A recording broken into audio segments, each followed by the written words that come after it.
En République démocratique du Congo, le bureau de la Commission nationale électorale indépendante a été entériné par l'Assemblée nationale.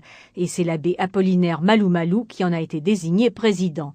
Une décision qui a été critiquée par l'opposition. Le point avec Cyril Milandou, notre correspondant à Kinshasa. Après l'entérinement de l'abbé Apollinaire Malou Malou, il y a eu un peu de déception de la part de certains députés de l'opposition. C'est le cas de Albert Fabrice Pouela. C'est un jour de deuil pour la République démocratique du Congo parce que je ne peux pas imaginer si près de 80 millions de Congolais, il n'y a de la compétence, il n'y a de sérieux, il n'y a de l'indépendance que dans les chefs d'un seul individu que l'histoire était en train d'enterrer. Je suis très triste. Mais aussi très triste pour cette majorité mécanique, moutonnière, qui accepte n'importe quoi. Moi, je préférerais encore ne pas être en politique, mais qu'au moins que nous ayons des hommes sérieux, que des hommes sérieux puissent décider de qui doit dépendre l'avenir de ce pays en matière électorale. Les rapporteurs de la CENI viennent de l'UDPS opposition. Jean-Pierre Kalamba souhaite que les Congolais les jugent sur le terrain et non par des déclarations. Merci à Dieu,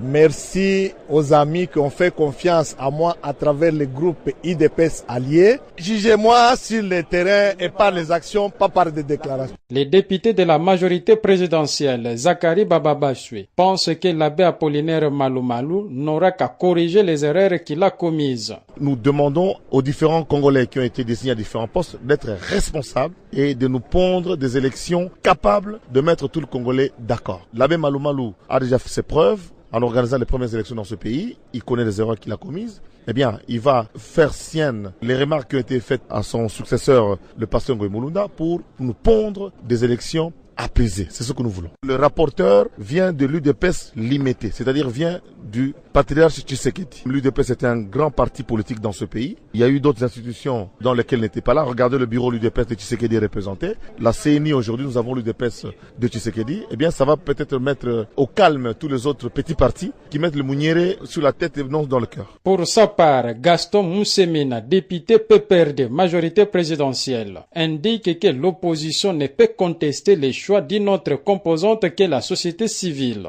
La SENCO, conformément à la loi, n'est pas la composante qui devrait choisir les candidats présidents ou membres du bureau de la CENI.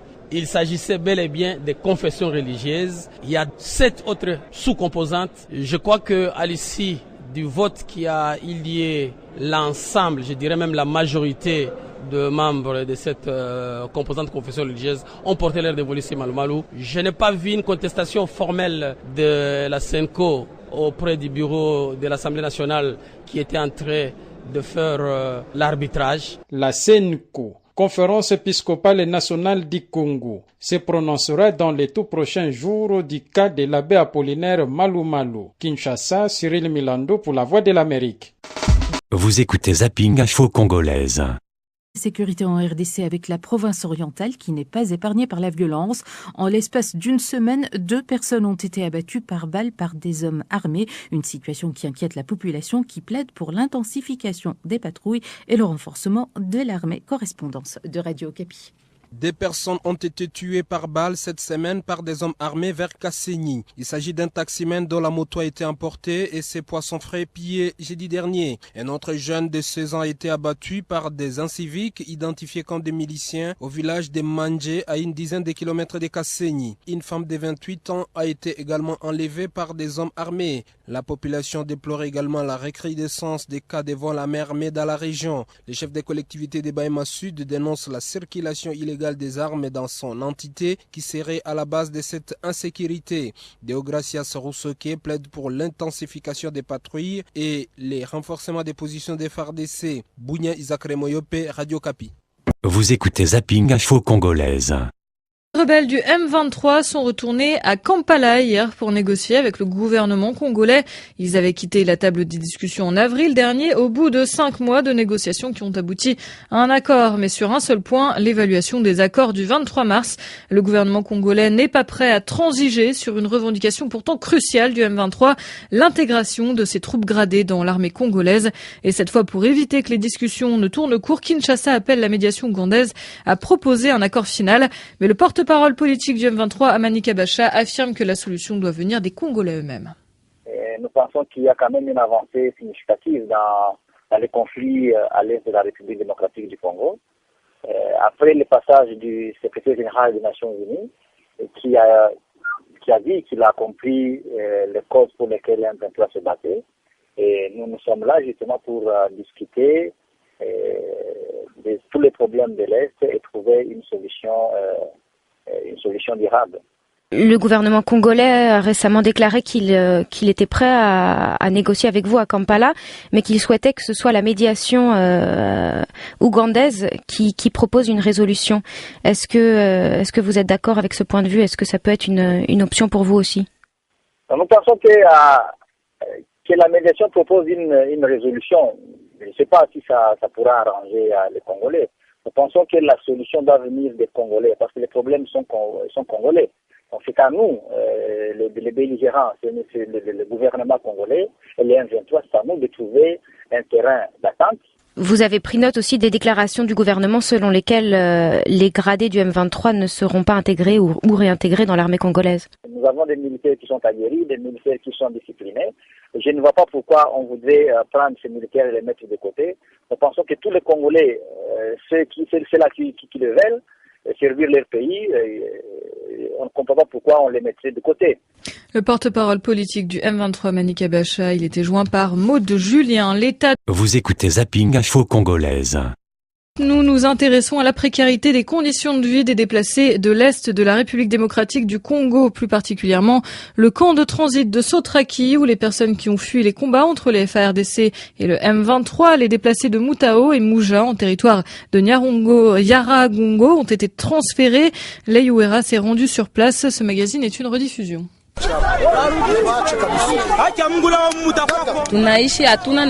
J'ai 5 enfants. Avec une mesure des haricots, comment je vais le départager pendant une période de 7 jours? C'est trop peu. Nous n'avons pas de casseroles et même des bidons. Ils sont plus de 21 000 déplacés internes à avoir fui les affrontements entre les forces gouvernementales et les éléments du M23 le 20 mai dernier. Dans les localités de Moutao, Mouja et Kibati, environ 10 km nord-ouest de Goma. La plupart des familles se sont installées dans des camps de fortune et certains dans des familles d'accueil. Camara Chamavou Joseph, représentant des déplacés du camp Sotraki, relate les difficultés qu'il rencontre et ceux sanitaires. En commençant la discussion, on donnait à chacun 2 mesures de farine, un gobelet d'huile, on donnait même une cuillère du sel, et puis on nous dit que la nourriture fera 7 jours, qui peut manger cette nourriture pendant 7 jours.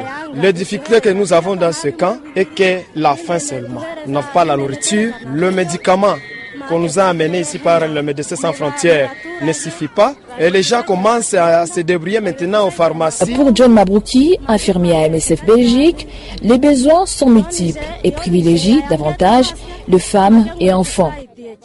Notre priorité d'abord, c'est les enfants de moins de 5 ans et les femmes enceintes. Bien sûr, les aides ne sont pas exclues. Toute femme qui vient ici avec problème de grossesse, tout ça, nous les transférons aussi.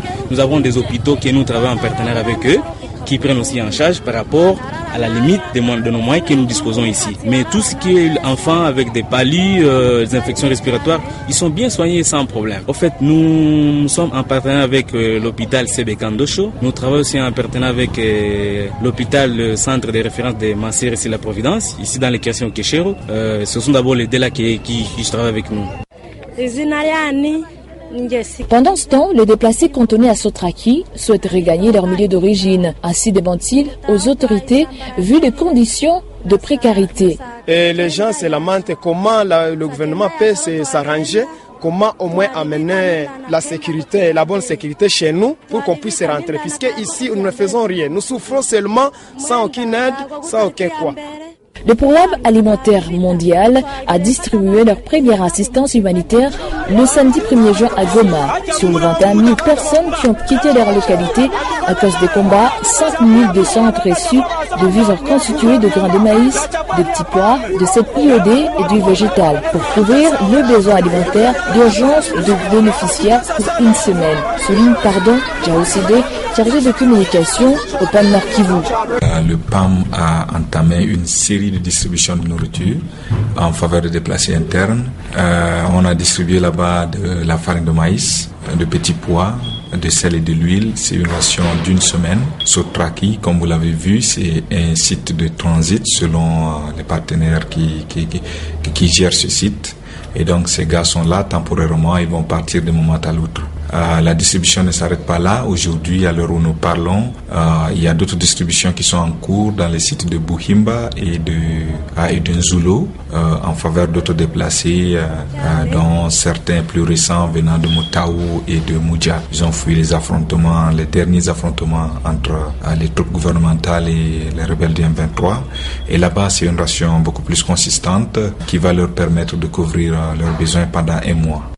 Dauphine Atabo, défenseur des droits humains, interpelle et demande aux autorités de s'impliquer dans la résolution des conflits pour que les déplacés de Moutao regagnent leur milieu d'origine. Puisque j'ai remarqué même il y a des familles, Renat de Ndosho, de Bugamba, toutes ces familles-là se sont aussi déplacées vers le camp de déplacés. Nous voulons la paix, il faut la paix. Il faut que ces gens rentrent dans leur milieu pour essayer d'aller faire leurs travaux champêtres. Donc sinon, on ne sait pas comment on peut arriver à satisfaire ces gens. Ils sont devenus très nombreux et ils ne gagnent rien, ils sont là-bas, même s'ils gagnaient quelque chose, c'est un verre du riz, je ne sais pas quoi.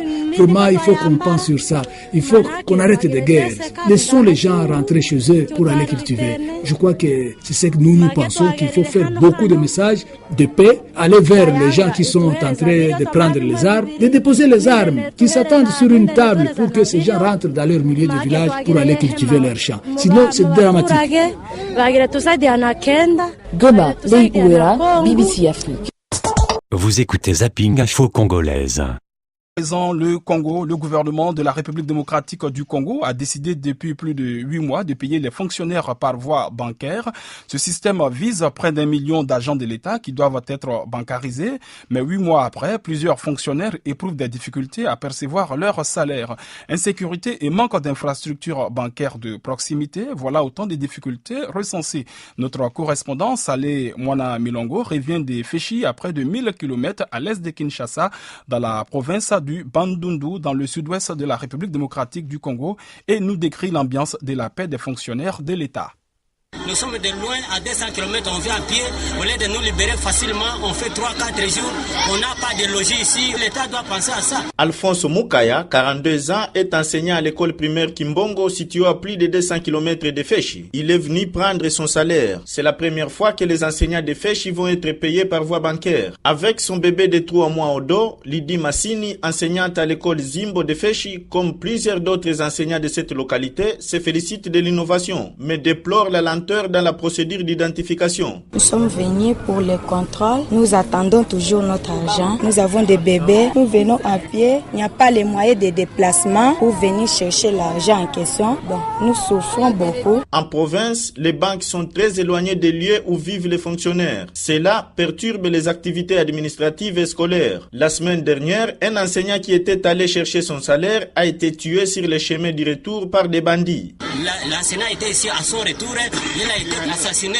C'est une fille en cours de route la nuit, en rentrant, on l'a confisqué l'argent et il est mort. Voilà les conséquences. Autre dysfonctionnement, l'impossibilité pour la Banque centrale du Congo de couvrir le territoire national. Pour contrer ces problèmes, les banques privées et les compagnies de téléphonie mobile sont mises à contribution. Or, celles-ci ne couvrent pas non plus tous les pays. Oliver Meisenberg, administrateur général de la Trust Merchant Bank, TMB, qui a la charge de payer les enseignants de la province du Bandundu, pense que le gouvernement doit revoir sa stratégie. Mais même dans d'autres villages où il y a des couvertures des réseaux, les opérateurs mobiles ne sont pas capables de mettre à disposition des fonds. Donc il faut vraiment faire un état des lieux. Il faut voir si c'est la bonne solution qui a été prise. Il faut voir où on peut améliorer. Il faut surtout voir le coût logistique qui est associé. En fait, pour nous, la TMB, ça nous coûte extrêmement cher d'aller dans ces endroits et c'est pas rentable. Malgré ces difficultés, la bancarisation de la paie des fonctionnaires de l'État a permis à l'État congolais d'économiser 5 millions de dollars américains et de déceler 3500 fonctionnaires fictifs. Salé Mwana Milongo, de retour de Féchi pour la Deutsche Welle.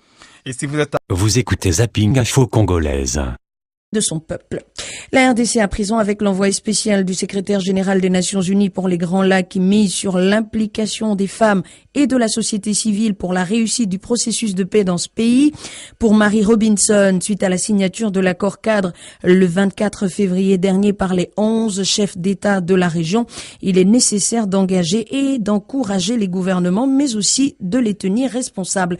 Nous l'écoutons au micro de nos confrères de la radio Okapi. C'est vraiment très important cette fois que la société civile et en plus les groupes de femmes s'engagent avec le processus et s'engagent avec l'accord cadre d'espoir.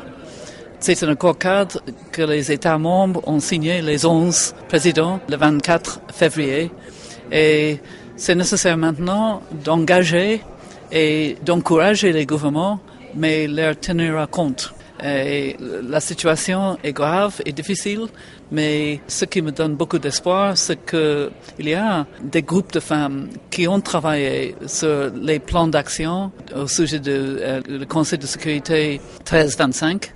Et maintenant, on veut avoir une place à la table, on veut avoir une voix, et cet accord cadre d'espoir donne l'occasion pour engager les groupes de femmes. Nous sommes toujours en RDC, les besoins en ce qui concerne l'archivage pour les services étatiques que pour les entreprises, comme l'explique le directeur général de Archives Services, Didier Jolina, au micro de nos confrères de Radio Okapi. L'archivage au Congo, c'est l'un des maillons les plus oubliés de toutes les administrations, qu'elles soient privées ou publiques, parce que on y alloue très de budget, on y associe très peu de personnes qualifiées pour pouvoir gérer ça. Or, ces archives sont l'élément constitutif de l'histoire du Congo et ce n'est que sur ces archives qu'on peut se baser pour un développement futur de toutes les activités que l'État connaît ou que les particuliers peuvent mener. Certaines grandes entreprises nous ont approchés en nous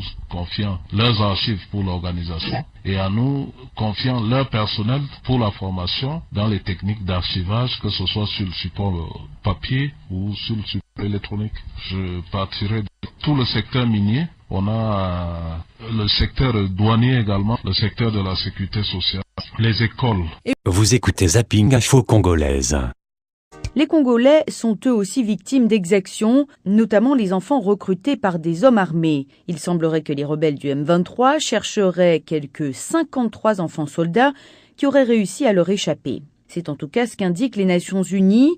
La mission onusienne en RDC continue de recevoir des informations selon lesquelles des membres du M23 exigeraient des chefs locaux de Nyiragongo, dans le Nord Kivu, qui les identifient et leur rendent les enfants qualifiés de déserteurs. Leila Zerougui, représentante spéciale du secrétaire général pour les enfants et les conflits armés, met en garde les dirigeants du M23.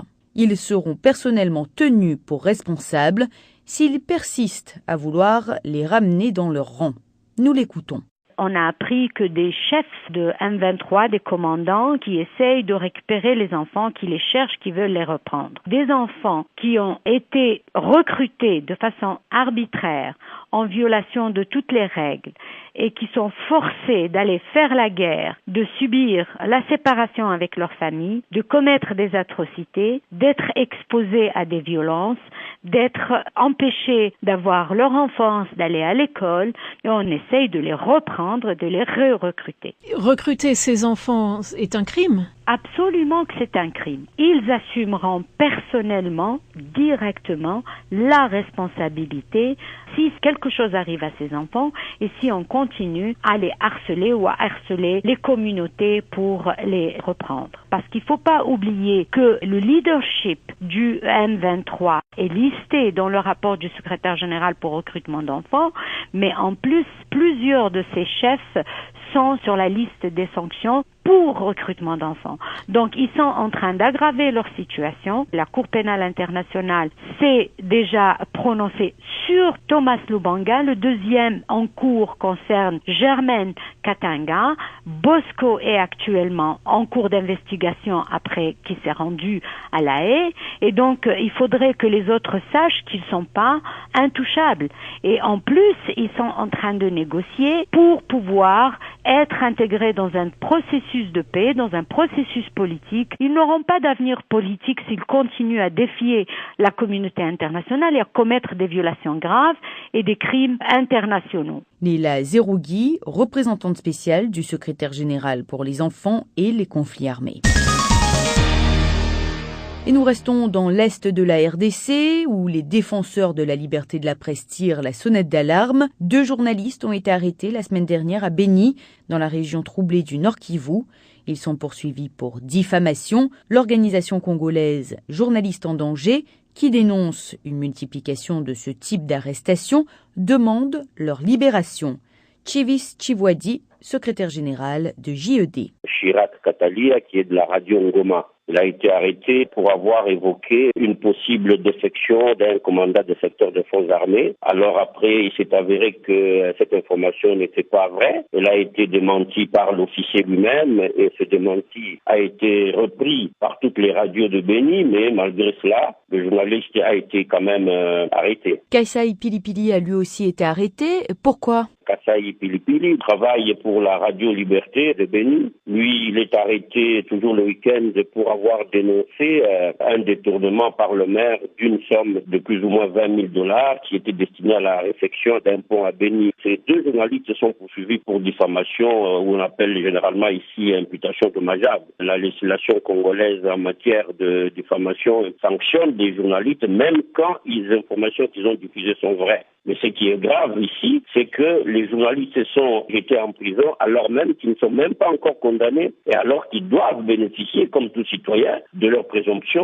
d'innocence. Et le fait ici, généralement, c'est qu'ils sont arrêtés, ils sont coupables automatiquement parce qu'ils ont affaire à quelques hommes qui sont des détenteurs du pouvoir et donc qui peuvent instrumentaliser la justice à leur avantage. Il ne faut pas oublier que dans la même province, il y a un journaliste qui vient de passer 52 jours de prison qui a été libéré le week-end dernier, qui était venu à Goma pour fuir les menaces du M23 et là il a été arrêté et faussement accusé d'être un espion des rebelles. Cet état d'esprit qui est tout à fait hostile aux journalistes et à la liberté de la presse. D'après vous, ces journalistes avaient-ils respecté la déontologie ? En matière de diffamation, la législation congolaise ne se soucie pas de savoir si les informations diffusées sont vraies ou fausses. Donc le juge, lui, se contente d'examiner ce qu'ils appellent l'atteinte à l'honneur ou à la crédibilité de la personne qui se plaît. Donc il ne s'agit pas ici d'évoquer un problème de déontologie. À partir du moment où la radio concernée et toutes les autres peuvent publier ce démenti,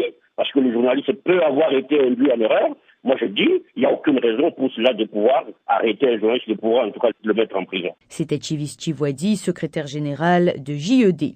Vous écoutez Zapping Info Congolaise. Hélène Dupont. Et lorsque l'on parle du Mali, il faut bien sûr évoquer la MINUSMA. La MINUSMA, c'est la force des Nations Unies au Mali.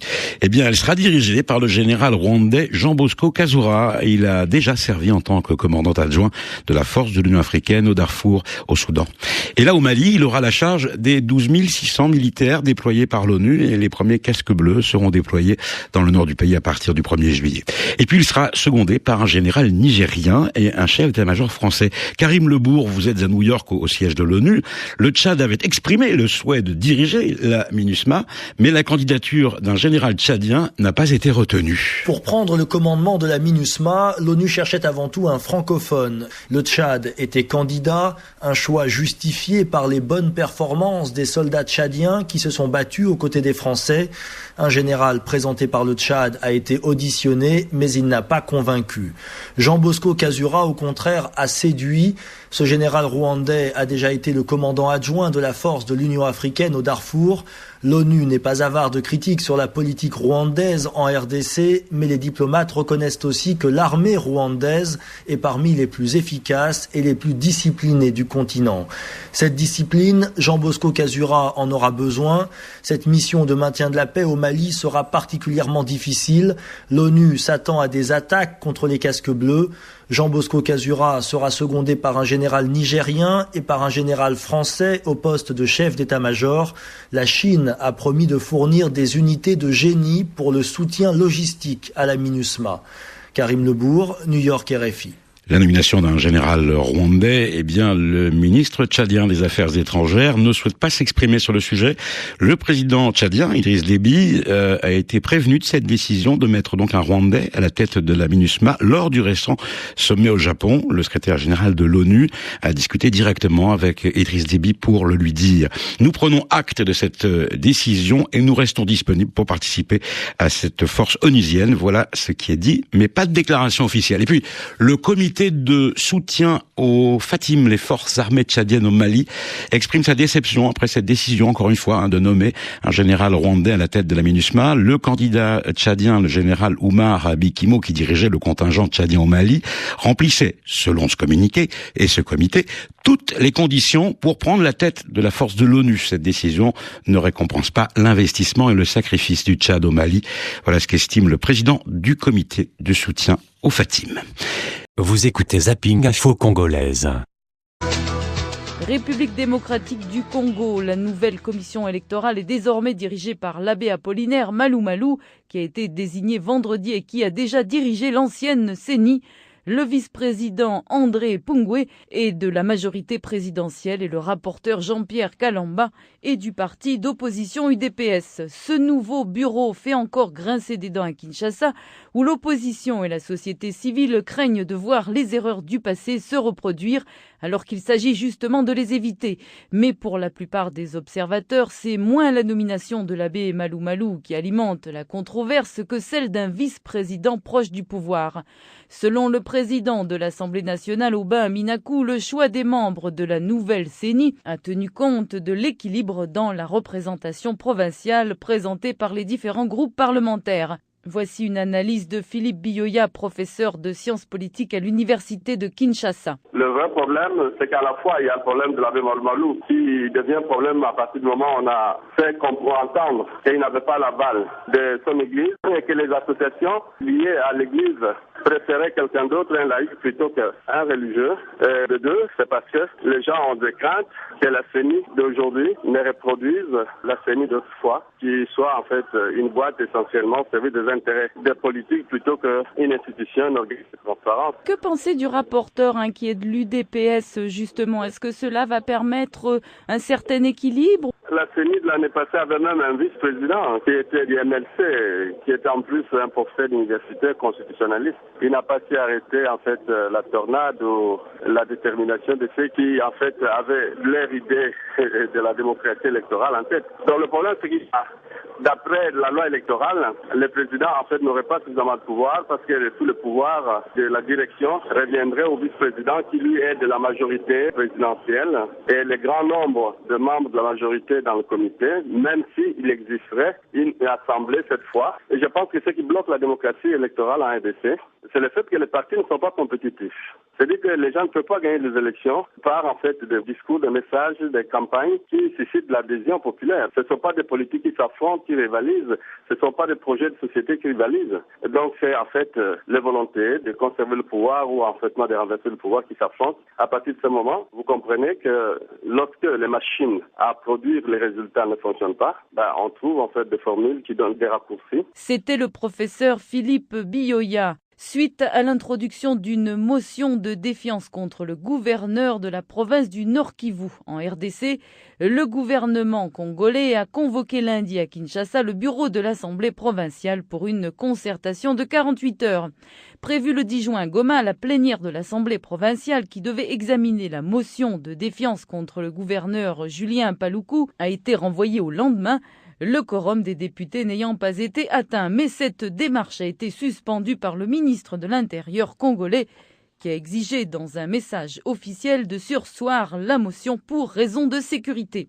Maître Jean-Paul Lumbu Lumbu, porte-parole de la coalition des leaders et notabilités politiques du Nord Kivu, dit que la motion fait suite à une pétition initiée en décembre dernier qui aurait récolté plus de 97 000 signatures affirme-t-il. Revenons vers le professeur Biyoya pour une analyse. Il y a un mois, j'ai été avec Paluku et quelques députés provinciaux et aussi au plan national pour en fait discuter des perspectives de paix dans la région. Et j'ai entendu en ce moment qu'il y a beaucoup de gens qui étaient contre lui, on lui reprochait de n'être pas en fait ouvert à tout le monde et on lui reprochait beaucoup de choses et qu'il y avait une motion de défiance qui attendait en ce moment. On lui avait dit à ma présence. Je ne sais pas le bien fondé de ces accusations, mais lui il semblait en fait ne pas accorder de l'importance à ça, mais j'ai vu une députée nationale qui était venue, qui lui a parlé en Swahili, pour lui dire qu'il y avait beaucoup de gens en fait, qui n'étaient pas contents de lui. Selon vous, est-ce que le problème sécuritaire pourrait être réglé à travers un changement de gouvernorat dans le Nord Kivu? Absolument pas. Je pense même que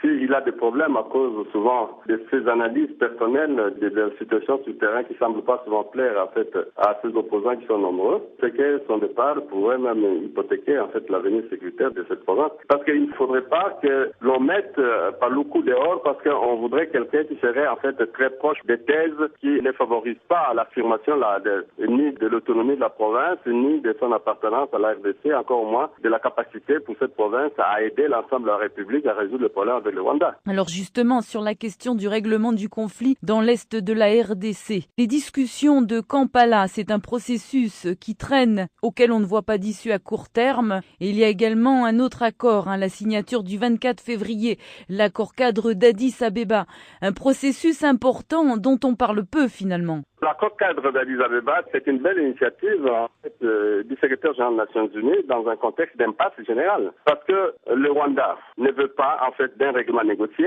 l'Ouganda ne veut pas d'un règlement négocié, la RDC ne voudrait pas non plus d'un règlement négocié. Donc vous voyez, parce que les 3 pays ou 4, si on y met le Burundi, ne travaillent pas dans le sens de développer en fait une communauté d'intérêt pour en fait aussi mettre en place des politiques régionales communes. Il faut une intervention externe qui mette les gens devant leurs responsabilités et qui montre que les attitudes nationalistes, égoïstes et unilatéralistes ne permettraient pas en fait le règlement de la question. Et si vous regardez aujourd'hui, toutes les régions, toutes les provinces du Congo ne sont pas développées. Toutes les provinces sont minières. L'État produit ces mines et quelles mines aujourd'hui sont pratiquement exploitées par des multinationales étrangères.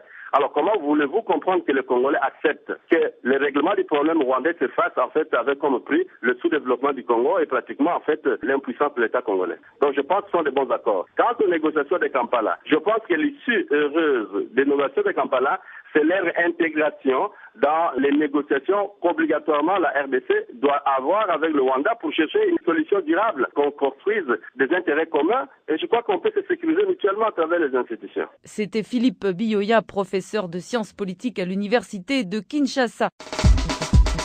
Vous écoutez Zapping Info Congolaise.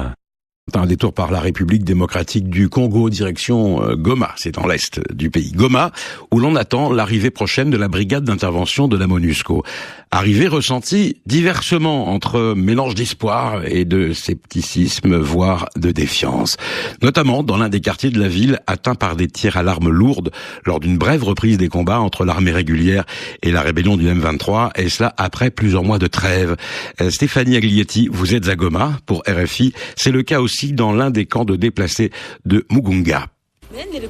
Dans le quartier Ndosho, assise avec ses enfants devant la maison de ses voisins, éventrée par un obus le mois dernier qui a tué un enfant, Michel est lasse. Usée par des années de conflit sous les yeux de la MONUSCO, explique-t-elle. La brigade ne changera rien. Un peu plus loin, Théobald est au contraire tellement enthousiaste qu'il est persuadé d'avoir aperçu la brigade, pourtant pour l'instant difficile à distinguer des autres casques bleus. Quand j'ai vu la brigade, j'ai vu que ça peut être un peu de changement pour moi. Leurs outils, les munitions quoi. Je vis, ils sont de bons munitions. En tout cas pour ça, bon, j'ai un peu d'espoir de ça. Non loin de là, dans le camp de déplacés de Mugunga 1, qui n'a pas été touché par les tirs mais qui a vécu une énième épreuve traumatisante, beaucoup, comme Kaindo Ndoulé, ne se font plus d'illusions. Je n'ai plus confiance en la MONUSCO. D'où je viens, dans le Massissi, je m'étais installé non loin de là où la MONUSCO était basée. Ils étaient là, mais ils n'ont pas réussi à empêcher les massacres de civils. Je ne fais plus confiance à personne venant de l'extérieur pour nous aider. Les Nations Unies ne font rien pour le Congo. Enthousiastes ou pas, ces Congolais finissent tous par s'en remettre à Dieu. Stéphanie Aglietti, Goma, RFI. Vous écoutez Zapping Info Congolaise. criminalité dans l'est de la RDC. Le nouveau commandant de la MONUSCO donne le ton. Il n'y aura aucune tolérance pour des crimes comme les meurtres, les viols, le pillage, le recrutement forcé.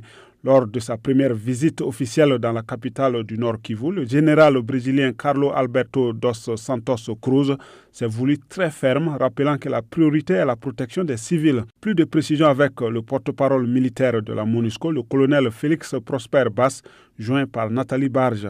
Il faut surtout retenir que le général dos Santos Cruz recadre sa mission dans le concept de protection de la population civile. Et en recadrant ce concept, il estime tout simplement que tous les moyens mis à sa disposition seront mis en œuvre pour protéger davantage, de manière beaucoup plus effective, les populations. Est-ce qu'il a apporté plus de précision sur les moyens en question, sachant effectivement que cette brigade spéciale aura le pouvoir d'intervenir militairement? C'est vrai qu'il y a des moyens additionnels qui vont être mis en place pour lui permettre d'avoir un commandement beaucoup plus effectif.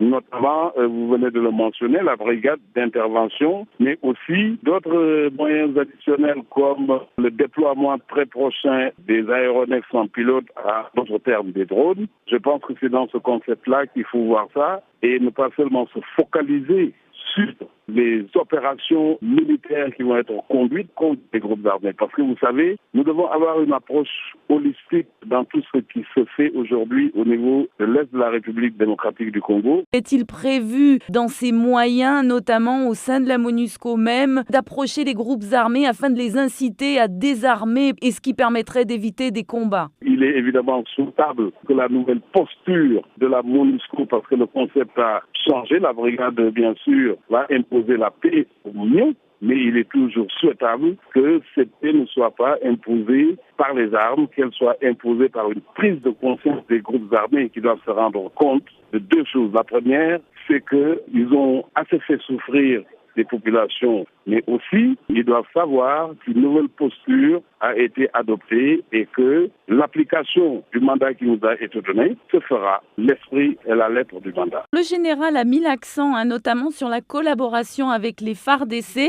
Alors l'on sait que les forces armées congolaises ne respectent pas toujours non plus les droits humains. Est-il prévu une collaboration renforcée, notamment de formation de ces forces congolaises afin de leur permettre de protéger les populations? Notre soutien n'est pas donné comme ça, il est plutôt conditionné parce qu'il y a une politique de conditionnalité qui a été mise en place au niveau du système des Nations Unies pour ne pas soutenir, à la limite même, ne pas travailler de concert avec les unités qui ont été décelées ou en tout cas qui ont déjà fait l'objet de violations de droits humains ou qui ont été des auteurs d'exactions commises sur les populations civiles. Le porte-parole militaire de la MONUSCO, le colonel Félix Prosper Bass, était joint à Goma, en RDC.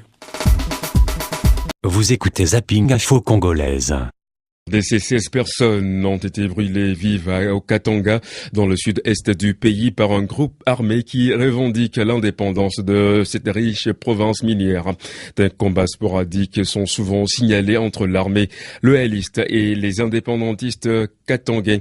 Des inquiétudes subsistent quant à la situation sécuritaire alors qu'à Lubumbashi, des corps sans vie sont découverts ces derniers temps. Le point avec notre correspondant sur place, Lucien Kaozi Kocha. Cette scène macabre a eu lieu dans le village Luela, situé à plus de 90 km de Manono, dans le nord Katanga. Des sources onusiennes, un groupe des indépendantistes katangais, appelé communément ici les Maïmaï Bakata Katanga, a attaqué le 1er juin dernier le village Luela et brûlé vives 16 personnes dans une maison. Ces Maïmaï tuent sur leur passage toute personne qui s'oppose à leur mouvement. Qu'est-ce qui a motivé la naissance de ce mouvement? Écoutons la réponse du chef coutumier Moulongo Ndala, député provincial du Nord Katanga. La base de cette insécurité qui prévaut actuellement sur l'ensemble de la province du Katanga, le non-encadrement de la jeunesse, la pauvreté excessive de cette jeunesse, le mécontentement des agents de l'ordre, la gouvernance. Vous voyez, il faudra que ces pays soient gouvernés. Freddy Kitoko, directeur exécutif du Centre pour la justice et la réconciliation, ONG basée à Lubumbashi, demande au gouvernement de mettre fin à l'insécurité. On est aujourd'hui à plus ou moins 500 000 déplacés qui viennent du nord Katanga et du centre du Katanga. Et ils n'ont pratiquement pas d'aide. On dit que le gouvernement est venu en aide, mais c'est très insignifiant. Le PAM a fait des distributions, mais c'est très insignifiant. Le HCR, qui a le mandat de venir en aide aux déplacés, ne fait rien. Dernièrement, on a appris qu'il y a eu des femmes qui ont été brûlées vives. On peut faire le lien entre l'insécurité que nous connaissons aujourd'hui au Katanga et avec les Maïmaï. De tous bords, il y a les Maïmaï Gédéon, il y a les Bakataratanga, il y a plus ou moins 15 groupes armés dans le nord et le centre du Katanga. Il faut que le gouvernement fasse arrêter cette affaire des Maïmaï pour que les investisseurs qui sont ici ne puissent pas partir à cause de l'insécurité. Depuis quelques semaines, de folles rumeurs circulent quant à l'attaque imminente de la ville de Lubumbashi par le Maïmaï Bakatakatanga. De Lubumbashi, Lucien Kaozikocha pour BBC Afrique. Et on passe. Vous écoutez Zapping Info Congolaise. La moitié des effectifs devant entrer dans la composition de la brigade d'intervention à l'est de la RDC sont déjà déployés à Goma avec les moyens y afférents. C'est selon le porte-parole militaire de la MONUSCO, le lieutenant-colonel Félix Baz. Selon lui, ces casques bleus patrouillent et patrouilleront régulièrement de jour comme de nuit, notamment dans la localité de Saké et sur l'axe menant vers Goma, capitale du Nord Kivu. Près de la moitié des effectifs devant entrer dans la composition de cette force sont déjà déployés à Goma avec les moyens y afférents. Maintenant, concernant le déploiement des drones, les drones seront déployés très bientôt pour venir compléter le travail que les troupes feront sur le terrain. Maintenant, qui va avoir accès à ces informations? Vous n'êtes pas sans savoir que ce sont des moyens mis à la disposition de la force, des moyens additionnels mis à la disposition de la force pour donner un peu plus de flexibilité au commandant de la force qui pourra, une fois que les informations lui seront parvenues, prendre les décisions stratégiques ou tactiques qui s'imposent pour essayer de prévenir justement un mouvement de troupes, un mouvement de matériel ou même une circulation d'armes le long de la frange frontalière qui sépare aussi la RDC du Rwanda mais aussi la RDC de l'Ouganda.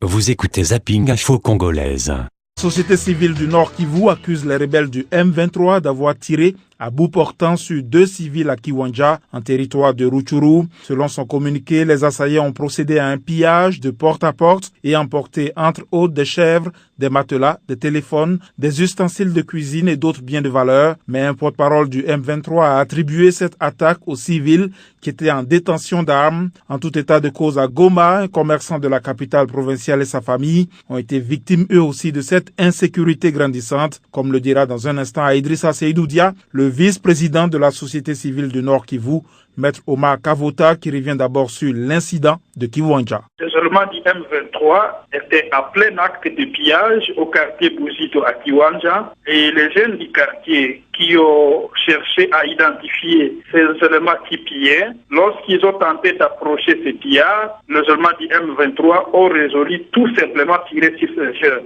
Et parmi eux, 2 blessés, ce sont des jeunes élèves qui ont été touchés par des tirs du M23 et qui se sont tirés grièvement blessés. Il faut dire que ce jour, on est en train d'observer ce genre d'actes parce que non loin de Kiwanja, à Caléverion, à 14 heures de jeudi dernier, les éléments du M23 ont encore tiré délibérément sur des civils dans leur champ pendant qu'ils récoltaient leur souya. Il y a un père de 2 enfants qui a succombé sur les coups et un autre qui s'est tiré grièvement blessé. Et ces éléments du M23 prétendaient être en patrouille dans ces lieux. Donc nous pensons que ces exactions sont déjà nombreuses et il faudrait réellement qu'on en parle. Et à Goma, comment ça se passe? Pratiquement, il s'observe un regain de sécurité dans cette zone, en dehors de ces zones sous contrôle du M23, où les M23 se livrent à des actes d'intimidation et de terreur contre la population. Il s'observe aussi une insécurité même dans la ville de Goma, parce que la matinée de mercredi dernier, autour de 7 heures locales, un commerçant au quartier Katindo Carmel, à commune de Goma, a été visité par des bandits armés qui se sont présentés comme des visiteurs. Ces bandits armés ont investi pratiquement toute la parcelle. Ils ont pris en otage toutes les personnes de la parcelle de M. Adrien Hama Habamungu, qui a été grièvement blessé par arme blanche. Et se servant de leur pistolet, ils ont intimidé pratiquement tous les membres de famille. Et là, ils ont amené avec eux une somme de $40 000 qui a été ravie à cette pauvre famille et laissant les pères de la famille grièvement blessés. Donc, ils observent une insécurité très grandissante dans plusieurs endroits de la province du Nord Kivu et une insécurité qui doit mériter l'attention particulière des autorités gouvernementales, des Nations Unies, de la CIRGL et de l'Union africaine pour que l'on vienne au chevet de ces populations qui traversent une insécurité inouïe. Le vice-président de la société civile du Nord Kivu, Maître Omar Kavota. Nous voici à présent les témoignages des 100 citoyens journalistes en RDC. La Voix de l'Amérique s'associe à ce projet pour donner la parole aux Congolais. Retrouvez leurs messages, photos et vidéos sur notre site internet. Francis Visso, citoyen journaliste à Goma. Actualité ici, il faut dire que le nouveau commandant des troupes de la MONUSCO qui a remplacé l'Indien sortant, c'est un Brésilien. Il s'est entretenu avec la presse hier et a expliqué à la population de Goma qu'un tiers des troupes qui vont constituer la force est déjà sur place et que fin juillet, la troupe sera au complet et va attaquer les forces négatives qui sèment la terreur à l'est de la République démocratique du Congo. Et il a affirmé que la MONUSCO reste disposée à protéger la population civile à l'est de la RDC, tout en remettant la confiance à ce peuple qui doit espérer en la communauté internationale, qui veut à tout prix mettre fin à l'action de guerre en République démocratique du Congo. Et Roger Miss, qui est fait mandat, sera remplacé par l'Allemand Martin Kobler, qui vient comme nouveau représentant spécial du secrétaire général des Nations Unies en République démocratique du Congo.